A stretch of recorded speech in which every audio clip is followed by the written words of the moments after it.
pastor está pregando, mas a palavra está cortando ele mesmo. Nós não podemos de maneira alguma privá-la, porque ela fala diretamente para nós. Quando você ora, você está servindo a Deus.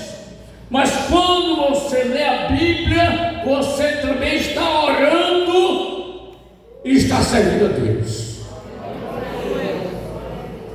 Quando você lê a Bíblia, você está falando com Deus.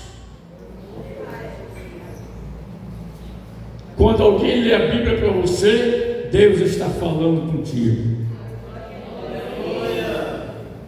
5 utilidades das Escrituras. Nós queremos aprender por meio deste texto sagrado sobre a aleluia. Toda a Bíblia foi inspirada por Deus. O apóstolo Pedro afirma que homens falaram da parte de Deus, movidos pelo Espírito Santo. Portanto, as Escrituras são úteis. Para quê? Primeiro, é útil para o ensino. Para o ensino. É interessante dizer, irmãos, que tem pessoas que já inventaram tanta coisa, tanta coisinha, que a gente fica até admirado, querendo mudar o sentido da palavra de Deus para preencher o seu próprio ego, para dizer que ele é que está certo e a Bíblia está errada. Mas ela mesma é útil para o ensino. A primeira utilidade ou proveito das Sagradas Escrituras é o ensino. Ensinar é o mesmo que educar, instruir e doutrinar.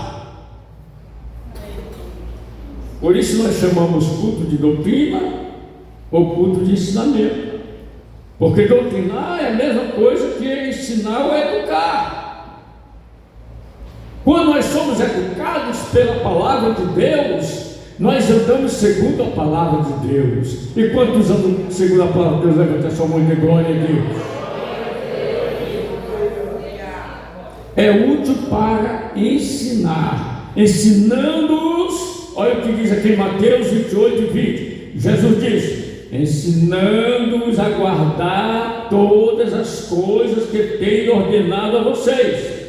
E eis que estou convosco todos os dias até o fim dos tempos. Um dia, Jesus sentou-se, colocou uma toalha no ombro e começou a lavar os pés dos discípulos.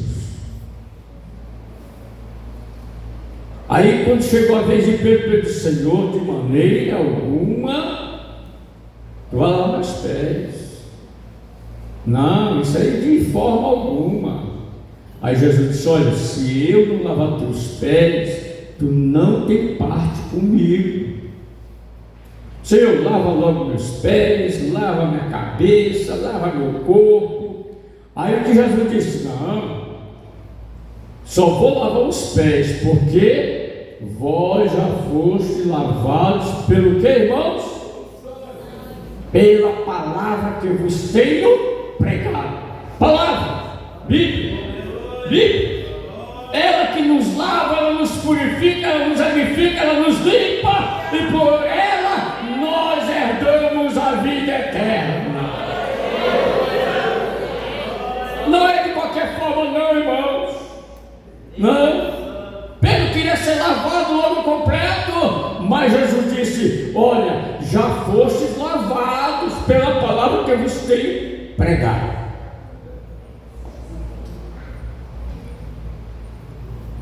Em Deuteronômio, capítulo 11, versículo 18 e 19 nos diz: o Senhor disse a Israel: ponham estas minhas palavras no seu coração e na sua alma, amarrem-nas como sinal na mão, para que sejam por frontal entre os olhos. Ensinem essas palavras aos seus filhos, falando delas quando estiverem sentados em casa, andando pelo caminho, quando se deitarem e quando se levantarem. Em Provérbios 8:10 diz assim: a sabedoria diz: aceitem o meu ensino em vez da prata, e o conhecimento em lugar do ouro escolhido.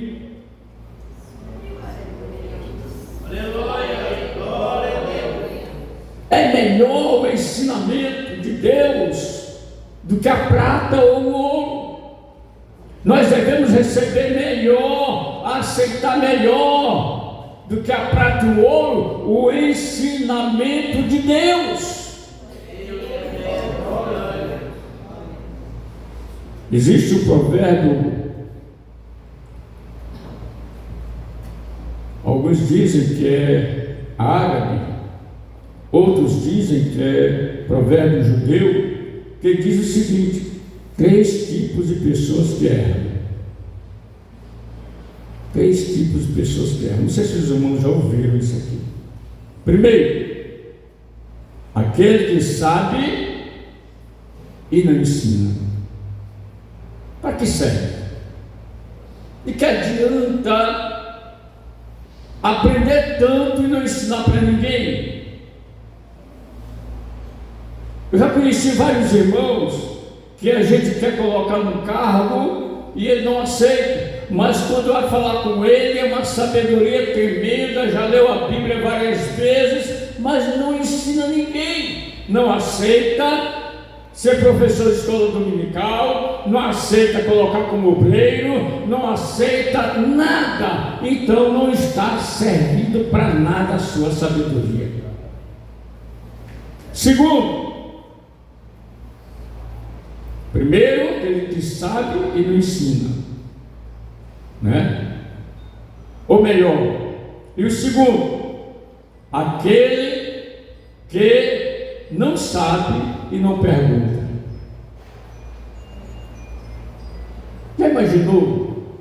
A pessoa só anda errado. Ele não sabe a direção, ele não sabe para onde ele vai, mas ele não pergunta. Se ele não pergunta, ele acaba andando todo o tempo errado. Se ele não conhece a palavra de Deus, não sabe ler, mas ele pergunta para alguém, para poder ele aprender, para ele saber o que a Bíblia está falando. Eu lembro do meu pai, que era analfabeto, de pai e mãe, analfabeto de carteirinha. Até eu na carteira de identidade tinha o nome analfabeto. Não sei se hoje deve ser assim. Mas ele andava com a Bíblia dele debaixo do braço, que até hoje eu ainda tenho ela. E é interessante dizer, irmãos, que ele evangelizava, ele pregava. Quando os amigos dele do trabalho dele visitavam ele, ou que ele ia lá, ele pregava. Agora, o que eu achava interessante, eu não dizia nada para ele, mas eu achava engraçado aquilo, que ele, quando a pessoa não acreditava, ele dizia assim: não, isso aí não é verdade, não está acreditando não? Aí pegava a Bíblia, lê aí, como é que a pessoa ia encontrar? A pessoa não conhecia nada de Bíblia, daí procurar versículo, capítulo, nada, não podia. Mas lê, não está acreditando, lê aí. Mas ele pregava a palavra de Deus, aquilo que ele ouvia, ele transmitia. Porque o crer vem pelo, e o ouvir o quê? A palavra de Deus.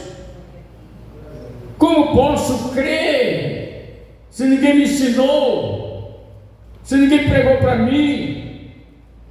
Mas quando nós ouvimos, nós sabemos, estamos aprendendo, estamos sendo ensinados.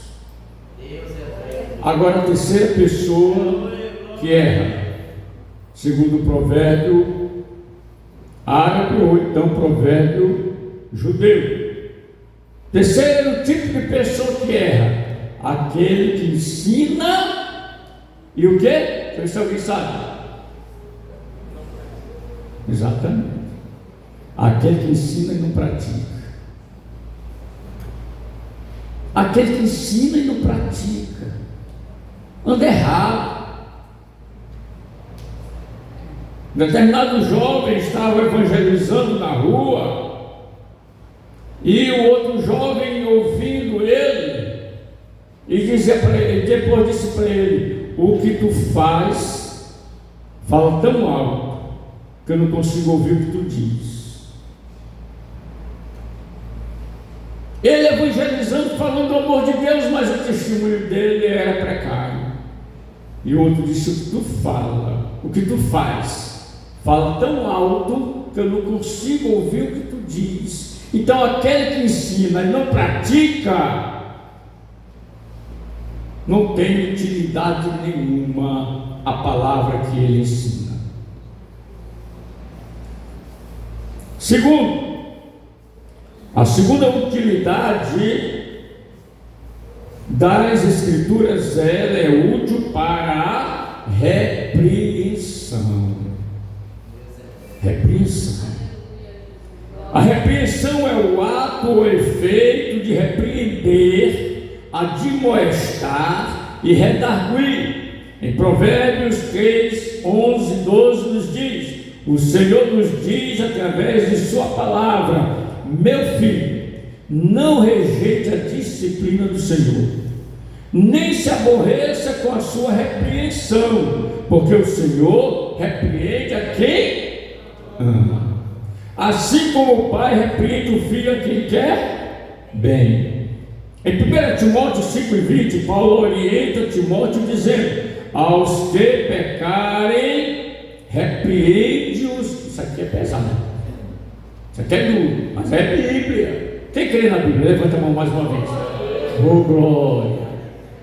Estou pregando hoje para quem crê na Bíblia. Glória a Deus. Aos que, olha o que Paulo diz assim: Timóteo, aos que pecarem, repreende-os na presença de todos, para que também os outros tenham temor. Isso a gente já nem faz mais, né? A gente não faz. Não, o irmão pode se zangar, não vi mais na igreja. Aí tem a família que não gosta porque o irmão, ou o pastor, ou o dirigente, ou o auxiliar repreendeu no meio de todos. Mas Paulo diz que é para repreender no meio de todos, para que os outros temam. Eu vou dar um exemplo aqui, irmãos. Antigamente, como diz o meu neto, na minha época, antigamente, segundo as Escrituras, o filho que fosse rebelde contumaz aos pais, a lei manda castigar até com vara. Se ele não aceitasse o castigo, a repreensão, era para os pais chamarem as autoridades e dizer: olha, este meu filho é rebelde contumaz, não nos obedece. Aí as autoridades pegavam aquele filho, levavam para fora do arraial e matavam apedrejado, para que os outros filhos procurassem respeitar os seus pais. Sabe que tinha alguém que tivesse coragem de fazer e conseguisse um morrer? Mas hoje não, já tem até a lei da palmada, né? Mas quando se faz alguma coisa, o outro vê: não, não vou fazer porque olha o que aconteceu.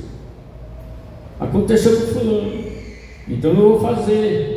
Então o apóstolo Paulo diz: repreende no meio de todos aos que pecarem, para que os outros temam. Mas isso não é mais o nosso feito. Nós procuramos sempre conversar com as pessoas em particular, para que Deus possa orientar e assim a pessoa ser repreendida pelo Senhor, para que não seja condenado com o mundo. Repreensão.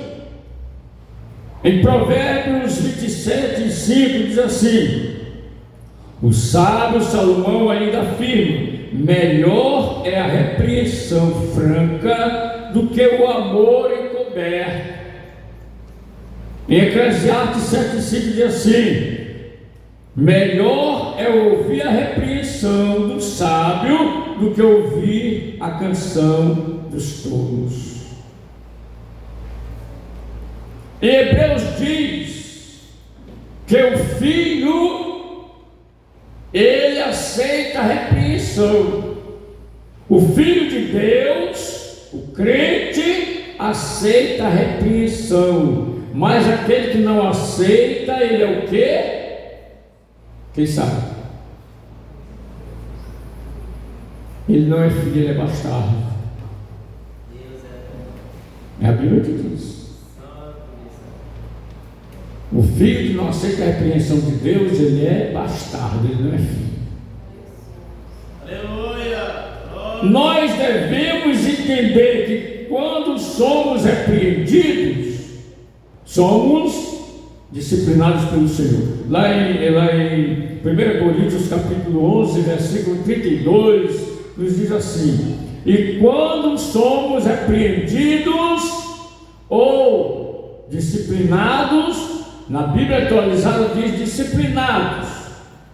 Quando somos disciplinados pelo Senhor, é para não sermos condenados com o mundo. Eu costumo dizer, veja bem, não sei se os irmãos concordam, mas quando a pessoa pede a sua disciplina, ele está pedindo a sua correção. Pastor, eu já foi muita gente assim lá no meu gabinete. Pastor, eu vim aqui, pastor, às vezes até chorando, pedir minha disciplina. Cometi um delito, um pecado, e eu quero minha correção. Sabe o que ele está demonstrando, irmãos? Que ele quer ser corrigido para não ser condenado com o mundo. Para não ser condenado com o mundo. Agora, nessa disciplina, ele tem que andar corretamente, se congregar, não cair mais, porque Provérbios diz que aquele que confessa o seu pecado e deixa, alcança a misericórdia do Senhor, mas o que cobre nunca prosperará. Porque tem gente que quando, mesmo pedindo a disciplina, agora eu já estou livre para pecar, estou disciplinado. Não, é diferente. O disciplinado com o desviado é diferente. O desviado, ele deixa a casa do Senhor e vai embora. O disciplinado não. O disciplinado, ele quer a sua correção para ele não cair mais, não pecar mais. E ele continua se congregando, servindo ao Senhor com fidelidade. Pastor, mas se ele estiver disciplinado, se corrigindo, estiver na casa do Senhor, e Jesus voltar, e ele estiver disciplinado, ele sobe. E aí, o que é que os irmãos dizem? E vocês aí? Hein? Sobe. Mas por que sobe? Porque ele foi disciplinado pelo Senhor para não ser condenado com o mundo. Agora, alguns acham a ocasião de quando está disciplinado, acha que já pode fazer de tudo e ainda acha que tem salvação. Não tem não, está desviado, não está disciplinado mais. Foi disciplinado, quando ele cai no mundo, ele não está mais disciplinado, ele está desviado. Quantos estão entendendo? Levanta a sua mão e dê glória a Deus. Ela é útil para a repreensão. Terceiro, a palavra de Deus, as escrituras sagradas, ela é útil para a correção. Corrigir é endireitar o que está torto ou defeituoso. A palavra de Deus corrige e endireita os caminhos tortuosos do homem. Em Hebreus 12, versículos 5 e 6, a Bíblia diz: filho meu, não despreze a correção que vem do Senhor, nem desanime quando você é repreendido por Ele, porque o Senhor corrige a quem ama e castiga todo filho a quem aceita. Deus castiga quem ama. Às vezes, irmãos, tem gente que peca, mas Deus não está me falando, não estou sendo castigado. Cuidado, se você está cometendo pecado e não está sendo castigado, cuidado, porque talvez você já foi desprezado. Porque quando Deus castiga, é porque Ele ama. Ele ama. Qual pai, a Bíblia nos diz, qual pai que não castiga o filho a quem ele ama? A disciplina, como nós estávamos falando, é como algum filho cometeu algo errado e o pai disse: olha, eu vou te bater para te não fazer mais isso. Isso é a correção do Senhor também para nós. Mas se a pessoa já está cometendo pecado, e diz: não, Deus nunca me falou, porque a sua consciência já pode estar cauterizada. O Espírito Santo não fala mais, porque o amor de Deus já saiu da vida da pessoa que está pecando continuamente.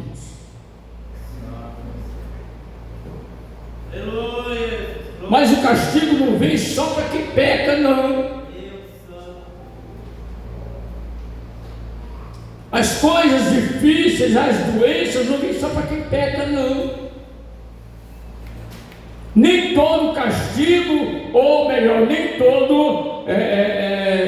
doença é porque a pessoa pecou.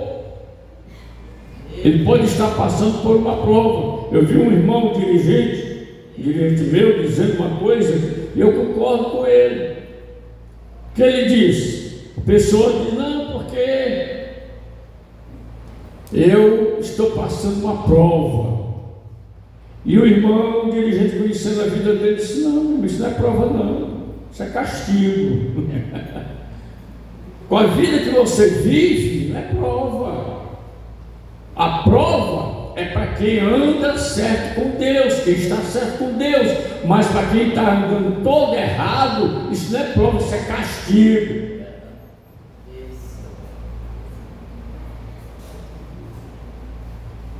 Útil para a correção.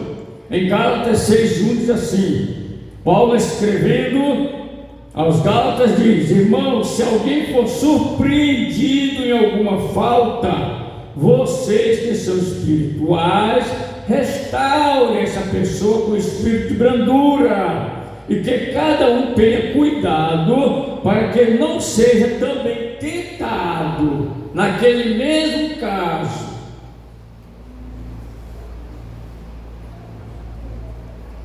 Quando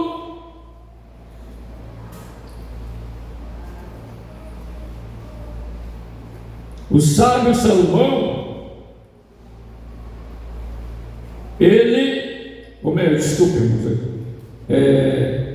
a correção, em Gálatas 6:1, Paulo escreve dizendo: Irmãos, se alguém for surpreendido em alguma falta, vocês que são espirituais, restaurem essa pessoa com espírito de brandura, e que cada um tenha cuidado para que não seja também tentado nesse mesmo ato. Em 2 Timóteo 4,2, Paulo também incentiva Timóteo dizendo que pregue a palavra, insista, quer seja em tempo, quer fora de tempo, corrija, repreenda, exorte com toda paciência e doutrina.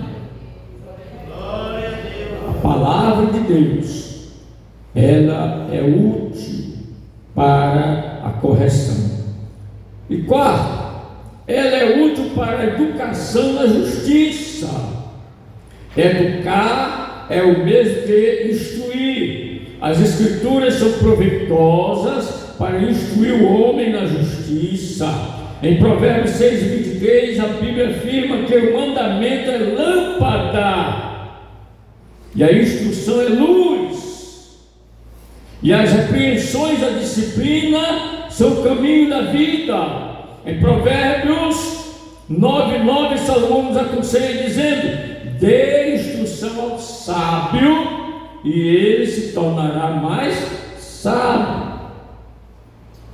Ensine o justo e ele crescerá na prudência. Justiça.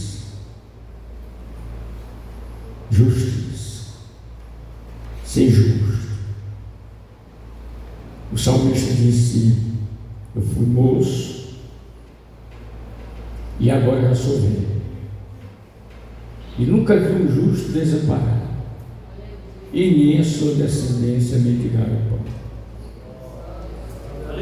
Nossa palavra é tão pesada para nós.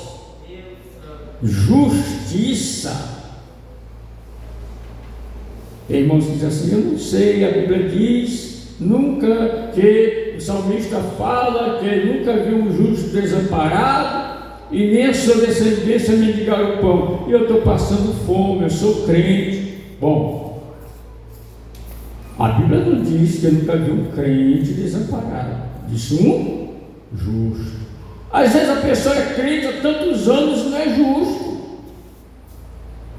vive praticando injustiça, faz injustiça com os seus irmãos, os seus vizinhos, pratica a injustiça com o seu trabalhador. Ah, mas eu sou crente, mas não é justo. Tem que ser um crente justo. Justiça. Nós temos que ser justos segundo a palavra de Deus. E para nós encerrarmos, quinta utilidade das Escrituras: ela é útil para aperfeiçoar e habilitar o homem de Deus. As Escrituras Sagradas são úteis e proveitosas para aperfeiçoar e habilitar o homem de Deus para toda boa obra. Em Salmos 19:7, o salmista escreve: a lei do Senhor é perfeita e restaura a alma. O testemunho do Senhor é fiel e dá sabedoria aos simples. Aperfeiçoar, para nos aperfeiçoar. A Bíblia, ela é útil para aperfeiçoar e habilitar o homem de Deus. Você sabe que nós somos todos tortos, não é? Todo torto. Fazendo uma coisa, fazendo outra e tal, antes de servirmos a Deus. Mas aí nós encontramos, nós somos uma árvore toda cheia de nó, toda torta. Aí a gente se encontra com um carpinteiro. Jesus, o marceneiro fiel. Quantos já se encontraram com Jesus, o marceneiro? Aí o que ele fez conosco? Começou a passar a plana e foi tirando os nós, foi tirando as torturas, para fazer o que? Um vaso de madeira, um vaso que é para honrar, para honrar.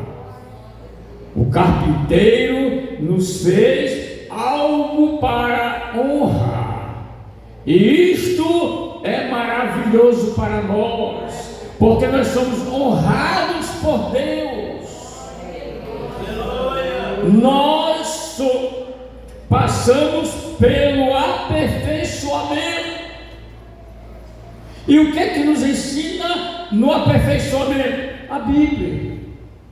Olha, se tu roubava, não roube mais. Se tu matava, não mata mais. Se era efeminado, não seja mais. Se era adúltero, não seja mais. É a Bíblia que nos aperfeiçoa. Aleluia, glória. E nesta perfeição, ou neste aperfeiçoamento, nós encontramos o fruto do Espírito. Um dia eu vou ministrar a respeito do fruto do Espírito, que não são os frutos, e sim o fruto. É como uma laranja com 9 gomos. Todos os 9 gomos fazem uma laranja. Agora cada gomo tem a sua, peculiaridade. Amor, paz, alegria, longanimidade, benignidade, mansidão, domínio próprio, e aí vai. Então, para nós nos aperfeiçoarmos para Deus, é de acordo com a palavra de Deus. É ela que vai tirando todas as cascas, os nós da nossa vida, para que possamos ser fiéis a Deus. Em Efésios 4, versículo 13 e 14, Paulo também escreve dizendo: até que todos nós cheguemos à unidade da fé e do pleno conhecimento do Filho de Deus, ao estado de pessoa madura, à medida da estatura da plenitude de Cristo, para que não mais sejamos meninos, arrastados pelas ondas e levados de um lado para outro por qualquer vento de doutrina. O que quer dizer isso aqui? Lá em Hebreus 10:25 diz assim: e não deixando a nossa congregação, como é costume de alguns. Sabe que tem esse costume do irmão deixar a sua própria congregação, às vezes deixar de encher a sua igreja para encher a igreja dos outros, deixando a sua congregação, como é costume de alguns, deixando de se congregar, como é costume de alguns, e não deixando a nossa congregação, como é costume de alguns. Que não sejamos mais meninos, levados por todo vento de doutrina, de um lado para outro, pela artimanha das pessoas, pela astúcia com que induzem ao erro. Em Colossenses 1:28, Paulo afirma que devemos advertir todo homem, ensinando todo homem em toda sabedoria, a fim de que apresentemos todo homem perfeito em Cristo. É para isso que a Bíblia existe.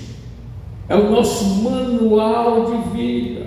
é a nossa bússola, é por onde nós devemos andar, que nós sempre possamos andar de acordo com a palavra de Deus, viver dentro da palavra de Deus, comer a sua palavra dia a dia, comer, degustar, viver por ela e andar por ela, até aquele dia que Cristo vier buscar a sua igreja. Quantos esperam esse dia? Aleluia, aleluia. Fiquemos de pé, glória a Deus, aleluia. A palavra de Deus nos ensina, nos exorta, nos corrige, nos instrui, nos educa, nos aperfeiçoa e nos habilita para toda a obra de Deus. Por isso Jesus disse: vocês examinem as Escrituras, porque julgam ter nelas a vida eterna, e são elas mesmas que testificam de mim. A Bíblia, a palavra de Deus. Andemos a sua palavra, vivemos a sua palavra, que possamos encostar a nossa cabeça, o nosso rosto, viver, comer a palavra do Senhor a todo momento. Você já percebeu que se você começa a ler a Bíblia hoje, amanhã você lê de novo, depois você lê de novo, passa 5, 10 dias lendo a palavra de Deus, você não pode mais parar. É um desejo tão ardente, é um desejo tão ardente. Nós já lemos a palavra de Deus várias vezes, e agora lemos o Novo Testamento de joelho, e já começamos o Velho Testamento, já estamos em 1 Crônicas, lendo de joelho, e quanto mais eu leio, mais vontade eu tenho, mais prazer eu sinto em ouvir a voz de Deus. Quando você lê a Bíblia, você está ouvindo a voz de Deus. Quantos têm oração neste momento? Querido Deus,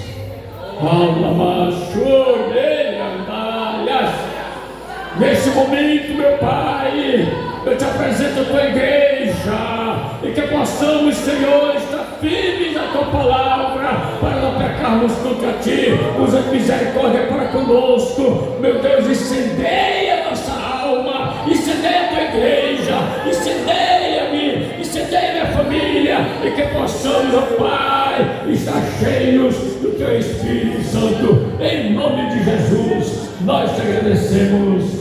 Amém.